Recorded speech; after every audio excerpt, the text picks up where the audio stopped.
নমস্কার বন্ধুরা, কেমন আছেন সবাই? আশা করছি সবাই ভালো আছেন। আজ আমি চলে এসেছি বেহালার মা মঙ্গলচণ্ডীর মন্দিরে। আমার পিছনেই দেখতে পাচ্ছেন মা মঙ্গলচণ্ডীর মন্দির। এই মন্দিরে আরও অনেক দেবদেবীর মন্দির আছে, যা আমরা আজকে ঘুরে দেখব এবং এখানকার অনেক ইতিহাস আপনাদের সাথে শেয়ার করব আমার এই ভিডিওর মাধ্যমে। তার সাথে আপনারা এখানে দর্শন করতে পারবেন মা বৈষ্ণোদেবীর। মন্দিরটি কোথায়, কিভাবে আসবেন, সমস্ত রকম ইনফরমেশন দেবো আমার এই ভিডিওর মাধ্যমে। ভিডিওটি যদি আপনাদের ভালো লেগে থাকে চ্যানেলটি সাবস্ক্রাইব করে নেবেন, পাশে রাখা বেল আইকনটিকে প্রেস করে দেবেন। আমি যখনই কোনো নতুন ভিডিও আপলোড করব সঙ্গে সঙ্গে আপনাদের কাছে আপডেট চলে যাবে। তাহলে চলুন ভিডিওটি শুরু করা যাক। প্রথমেই বলি আপনারা কিভাবে আসবেন এই মন্দিরে। হাওড়া বা শিয়ালদা থেকে বেহালা যাওয়ার বাসে উঠে পড়ুন আর নামবেন বেহালা 14 নম্বর বাস স্ট্যান্ডে। আর এই হলো বেহালা 14 নম্বর বাস স্ট্যান্ড। এই রাস্তা ধরে সোজা এগোলেই পাবেন চণ্ডীতলা যাওয়ার অটো। এই হলো অটো স্ট্যান্ড। এই অটোতে করেই আপনারা চলে আসুন চণ্ডীতলায়। আর এই হলো Chanditala auto stand. Chanditala auto stand থেকে সামনের দিকে হাঁটতে হবে মিনিট 10। ওই যে ডান দিকে দেখা যাচ্ছে মন্দিরের গেট। ডান দিকে ঢুকে সোজা চলে গেলেই ডান সাইডে পড়বে মা মঙ্গলচণ্ডীর মন্দির।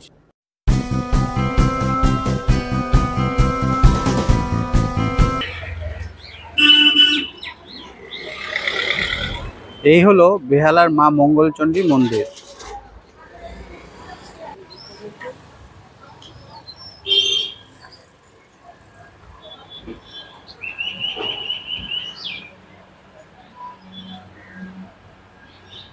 সামনেই দেখতে পাচ্ছেন মা মঙ্গলচণ্ডীর মন্দির। পাশেই এখানে একটা ছোট্ট গার্ডেন মতো করা আছে। আপনারা যারা মা মঙ্গলচণ্ডীর পুজো দিতে চান তারা এই দোকানটি থেকে পুজোর সামগ্রী নিয়ে নিতে পারেন। আর এইখানেই দেওয়া আছে মন্দিরের সময়সূচি। মন্দির খোলা ও বন্ধ এবং আরতির সময়সূচি সকাল 6টা হইতে দুপুর 12:30 পর্যন্ত, বিকেল 4টে হইতে রাত্রির 9টা পর্যন্ত, সন্ধ্যা আরতি 8টা থেকে 8:30 পর্যন্ত। বিশেষ সন্ধ্যা আরতি প্রতি মঙ্গলবার 8টা থেকে রাত 9টা পর্যন্ত। এই হলো মা মঙ্গলচণ্ডীর মন্দির।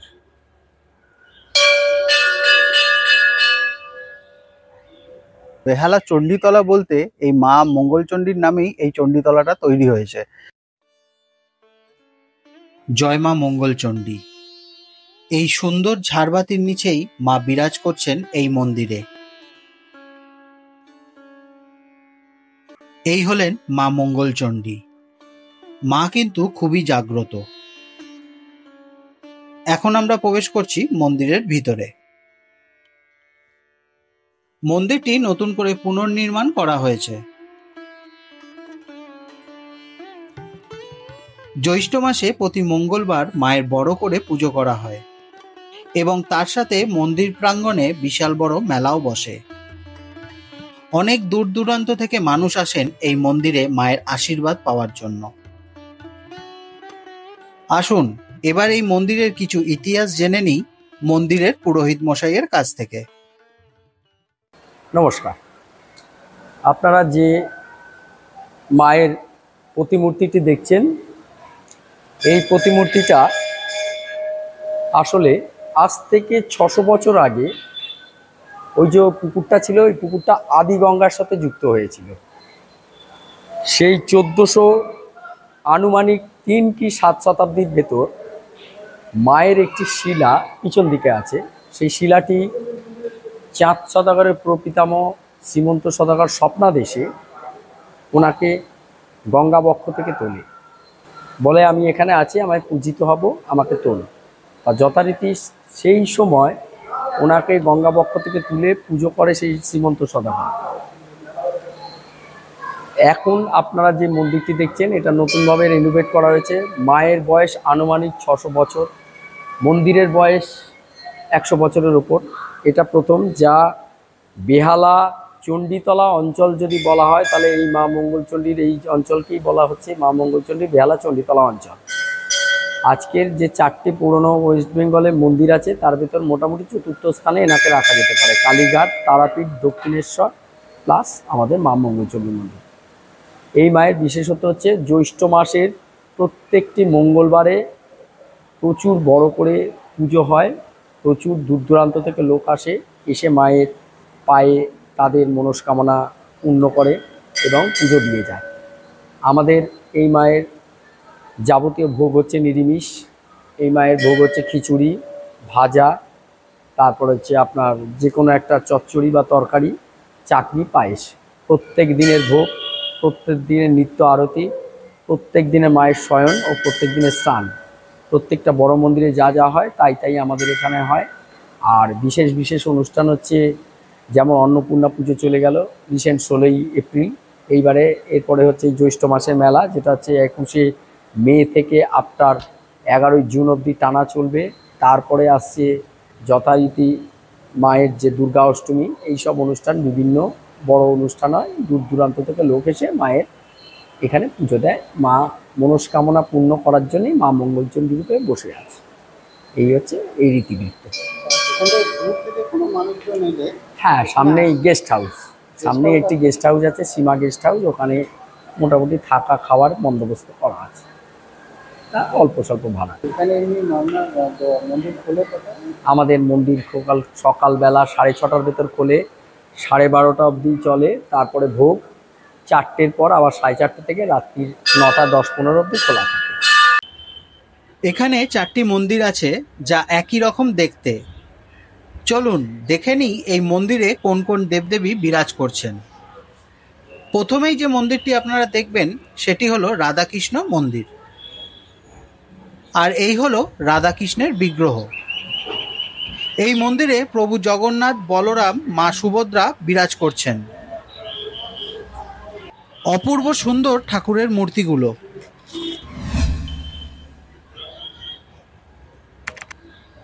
দ্বিতীয় মন্দিরটি হলো শীতলা মাতা মন্দির।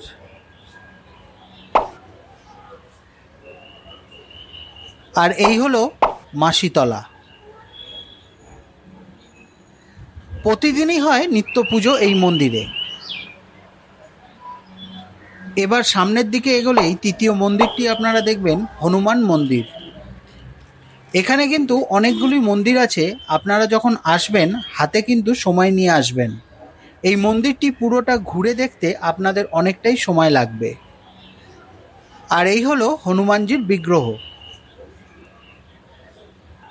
চতুর্থ মন্দিরটি হলো নীলেশ্বর মন্দির। নীলেশ্বর মানে বাবা মহাদেব। মন্দিরে এখন পুজো চলছে, ভক্তরা এসছেন বাবার পুজো দিতে। আর এই হলো বাবা নীলেশ্বর। নীলেশ্বর বাবার মন্দিরের ঠিক পিছনেই আছে ভৈরবনাথের মন্দির। এই হলেন বাবা ভৈরবনাথ। এই দিকে আছে আরো অনেক মন্দির। সোজা চলে এলেই দেখতে পাবেন শ্যাম বাবার মন্দির। এখানে শ্যাম বাবার মন্দিরের টাইম টেবিল দেওয়া আছে, আমি একবার বলে দিই আপনাদের।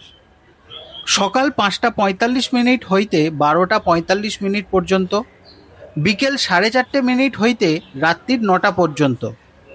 মঙ্গল আরতি হয় সকাল 6টার সময়, সিঙ্গার আরতি হয় সকাল 9:30টায়, ভোগ আরতি দুপুর 12:30টায়, সন্ধ্যা আরতি সন্ধে 5:30টায়, শয়ন আরতি রাত 8:30টায়। আপনারা এই মন্দিরে যখন আসবেন তখন টাইম টেবিলগুলো একটু মনে রেখে আসবেন। চলুন এবার প্রবেশ করা যাক শ্যাম বাবার মন্দিরে। আপনারা এখানে বসে আরাধনাও করতে পারেন, তারও ব্যবস্থা করা আছে। আর আপনারা যদি মনে করেন বাবাকে প্রদক্ষিণ করবেন, তাও আপনারা করতে পারেন। আর এই হলো শ্যাম বাবা।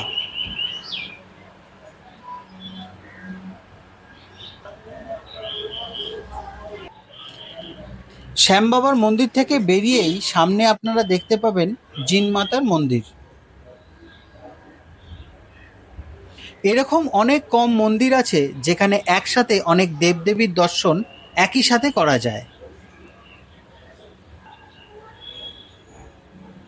আর এই হলো জিন মাতার মন্দির। মন্দিরটি কিন্তু খুবই বড় এবং তার সাথে মন্দিরটা খুবই পরিষ্কার পরিচ্ছন্ন।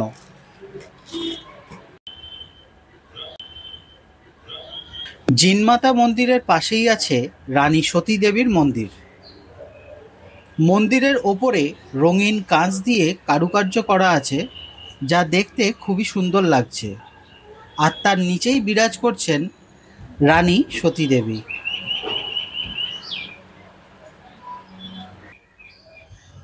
আচ্ছা, এইদিকে একটা হল আছে আর এদিকে একটা হল আছে, পাশাপাশি দুখানা হল আছে।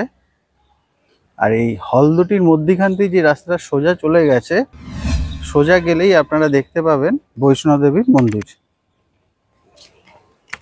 তো আমরা এখন যাচ্ছি বৈষ্ণব দেবীর মন্দিরে মা বৈষ্ণব দেবীর দর্শন করতে। ভিডিওটি যদি আপনাদের ভালো লেগে থাকে চ্যানেলটি সাবস্ক্রাইব করে নেবেন, পাশে রাখা বেল আইকনটিকে প্রেস করে দেবেন, আর লাইক কমেন্ট শেয়ার করতে কিন্তু ভুলবেন না। আচ্ছা, বৈষ্ণব দেবী মন্দিরে যাওয়ার পথেই রাইট সাইডে দেখবেন এরকম একটা বাচ্চাদের পার্ক মতো করা আছে, যেখানে বাচ্চাদের অনেক অ্যাক্টিভিটি করার জিনিসপত্র রাখা আছে।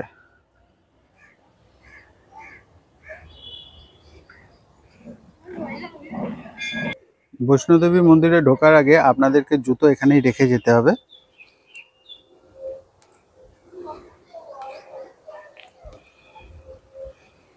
মন্দিরটি একটি পুকুরের ওপর তৈরি করা হয়েছে, ভাসমান মন্দির হিসাবে আপনারা ধরতে পারেন এটা।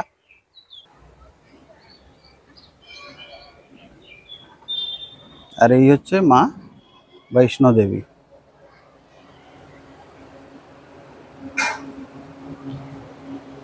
অপূর্ব সুন্দর মায়ের এই বিগ্রহটি। এখানে বড় পদ্ম ফুলের সিংহাসন মতো করা আছে, যার মধ্যে মা বিরাজ করছেন।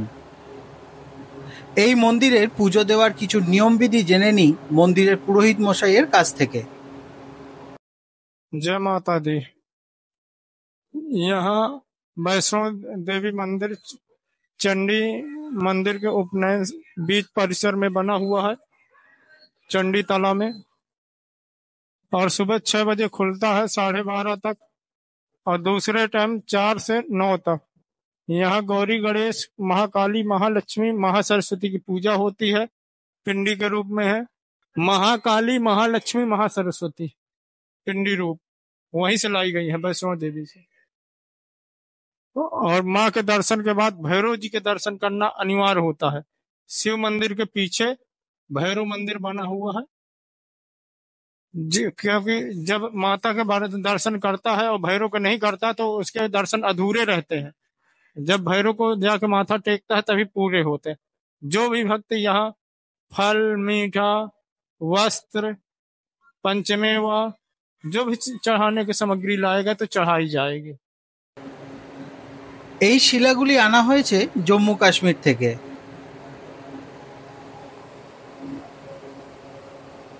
আপনারা যারা যারা মা বৈষ্ণব দেবীর দর্শন করবেন তারপরে কিন্তু ভৈরবনাথের দর্শনটা করে নেবেন, নাহলে এই দর্শনটা আমাদের অপূর্ণ থেকে যায়। মা বৈষ্ণব দেবীর মন্দির দর্শন করার পর চলে এসেছি ভৈরবনাথের মন্দিরে বাবা ভৈরবনাথের দর্শন করতে। ভিডিওটা তাহলে আজ এখানেই শেষ করছি, দেখা হবে আর একটি নতুন ভিডিও। আর ভিডিওটি যদি আপনাদের ভালো লেগে থাকে চ্যানেলটি সাবস্ক্রাইব করে নেবেন, পাশে রাখা বেল আইকনটিকে প্রেস করে দেবেন, আর লাইক কমেন্ট শেয়ার করতে কিন্তু ভুলবেন না। সবাই ভালো থাকবেন, সুস্থ থাকবেন, সবাইকে ভালো রাখবেন। Tata, bye bye.